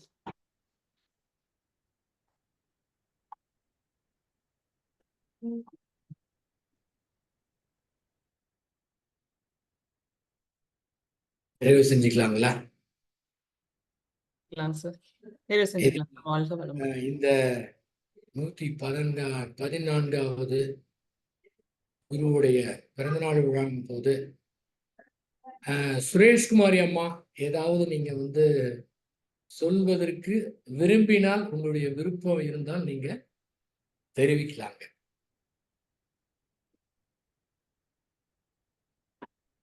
வாழ்க வளமுடன் ஐயா. ரொம்ப ஆ. நிறைவா இருக்கு பேசுறதுக்கு. அது 2 செக்ஷன் கேட்டோம். தமிழ் ஆனந்த யோகம் இதுவும் கேட்டதுக்கு அப்புறம் ஓ, அதுவும் கேட்டீங்களா? பேசுறதுக்கு எதுவுமே இல்லைங்க ஐயா. வாழ்க வளமுடன். நிறைவா இருக்கும். சரிங்க. ரொம்ப சந்தோஷம். உங்களை மாதிரி ஆயிரக்கணக்கான நண்பர்கள் எனக்கும் இருக்கிறாங்க. உங்க அன்பின் காரணமாக தான் எனக்கு ரொம்ப நானும் நிறைவாக இருக்கின்றேன். தொடர்ந்து ஊக்கத்தோட அவருடைய கருத்துக்களை கொண்டு செல்வதற்கு உங்களுடைய தூய்மையான அன்பு எத்தனையோ வருடங்களாக பார்த்து கொண்டிருக்கின்றேன். உங்களுடைய தூய்மையான அன்பு என்னை அது மாதிரி கொண்டு போக வைக்குதுங்க. மிக்க நன்றிங்கம்மா. வாழ்க வளமுடன். மாலினியம்மா, நிறைவு செய்துக்கலாமா? அதுல இன்னும் ஒரே ஒரு பதிவு செய்துக்கிறேன். அதாவது அந்த கொரோனா முடிஞ்சதுக்கு பிறகு வந்து கொரோனா முடிய போகுது, டிரான்ஸ்போர்ட்லாம் துவங்கிடுச்சுங்க. அப்போ வந்து பகவத் ஐயாவுக்கு ஒரு மெசேஜ், அவர் வரப்போற சேலத்துக்கு வரப்போறான்னு தெரிஞ்சுதுங்க. ஒரு மெசேஜ் போட்டேன். அன்பு ஐயா எப்போது சேலத்திற்கு வருகை தர இருக்கின்றீர்கள் அப்படின்னு ஒரு மெசேஜ் போட்டேன். மெசேஜ் போட்ட உடனே அவர் எனக்கு ஃபோன் பண்ணிட்டாரு. ஒரு ஞாயிற்றுக்கிழமை காலையில 9 மணிக்கு இங்க கிளம்புறேன், மதியம் வந்துருவோம், நீங்க வாங்க பேசிட்டு இருக்கலாம்னு சொல்லிட்டாரு. அன்னைக்கு பார்த்தா இதனுடைய துவக்கம் வந்து பிரகாஷ் இருக்கார் பார்த்தீங்களா, அன்னைக்கே ஒரு திருச்சியில ஒரு மீட்டிங், என்ன பண்ணணும்னு தெரியல. ஏன்னா அவர் வர சொல்லிட்டாரு, இப்போ போக முடியாத சூழ்நிலை. அப்புறம் வந்து திரும்ப ஒரு 12 மணிக்கு ஃபோன் பண்ணாரு. எனக்கு கிளம்புறதுக்கு லேட் ஆயிடுச்சு, நான் 3 மணிக்கு தான் கிளம்புறேன், நீங்க வந்து சாயந்தரமா நீங்க வாங்க, நான் கிளம்பணும்னு உங்களுக்கு ஃபோன் பண்றேன்னாரு. திரும்ப 3:30 மணிக்கு நான் கிளம்பிட்டேன்னு ஃபோன் பண்ணாரு. அதுக்குள்ள இவருக்கு ஃபோன் பண்ணி இவர் என்ன பண்ணாரு, பிரகாஷ் வந்து திருச்சியில் மீட்டிங்கை முடிச்சுட்டு உடனே வந்துட்டு அவர் கார் எடுத்துட்டு வந்துட்டாரு. நான் பிரகாஷ், அவங்க ஒய்ஃபு இப்போ போஸ்டாக இருக்கான் பார்த்தீங்களா, அவங்க ஒய்ஃபு மாலினி, அவங்க பையன், நான், உஷா காரில் போயிட்டோம். போய் பார்த்தோம்னா அங்கே வந்து மேப் போட்டு போனால் எங்களுக்கு சரியாக கிடைக்கல, நைட்டு ஆயிடுச்சு வேற, கிடைக்கல. கிட்டத்தட்ட 5-6 தடவை ஃபோன் பண்ணிட்டாரு பகவத் ஐயா, எங்கே இருக்கீங்கன்ட்டு. பார்த்தா அவங்க லக்கேஜ் எடுத்துட்டு அவங்க மகன் மருமகளோடு இருந்து அடுத்தவங்க காலையில் திருநெல்வேலிக்கு கிளம்புறாங்க. அது முடிஞ்ச பார்த்த ஒரே ஆள் நாங்கள் தான் நினைக்கிறோம். போனோம்னா நாங்கள் போகிறோம். அப்புறமே வெளியிலே நின்றுட்டு இருந்தாரு. கூட்டிகிட்டு போயிட்டு கிச்சனில் போய் சாப்பிட்டு கிச்சனில் வந்து என் கூட உட்காந்துட்டு அப்புறமே சொன்னார், நீங்கள் வந்து காலையில் வந்து பேசலாம், இப்போ ரெஸ்ட் எடுங்கன்னாரு. அப்புறம் நான் சொன்னேன், இல்லைங்கய்யா மிஸ்ஸஸ் வந்து சாவி வச்சுருக்காங்க, ஆனால் காலையில் நாங்கள் போகணும் அப்படின்னு. அப்படியா? எனக்கு ரொம்ப கஷ்டமாக போயிடுச்சு. அவரு சென்னையிலேருந்து டிராவல் பண்ணி வராரு, கஷ்டமாக போயிடுச்சு. சொன்னதுக்காக சேர் எடுத்து போடணும்னு சொல்லி நாங்கள் உட்காந்து பேசிட்டு இருக்கோம். கிட்டத்தட்ட 12 மணிலேருந்து 1:30 மணி வரை பேசிட்டு இருக்கோம். நல்ல வேலை எனக்கு எல்லாம் என்ன கேட்குறேன்னு தெரியல. நல்ல வேலை பிரகாஷ் தான் கேள்வி கேட்டு இருந்தாரு. அவர் கேட்டதுனால பொழைச்சோம். ஏன்னா அவர் கேட்கறாருன்னா கம்முனே உட்காந்துருப்பார். அவர் தான் கேட்டாரு, நல்லா பேசிட்டு இருந்துட்டு அதுக்கப்புறமே காலையில் நாங்கள் வந்து கரூருக்கு வந்தோம். அதுவும் ரொம்ப இந்த நேரத்தில் வந்து எனக்கு ஞாபகம் வந்தது. ஓகே, நிறைவு செஞ்சுக்கலாங்க மாலினிமா. ரொம்ப நன்றிங்க சார். ரொம்ப நன்றிங்க சார். வாழ்க வளமுடன். சரி. வாழ்க வளமுடன்.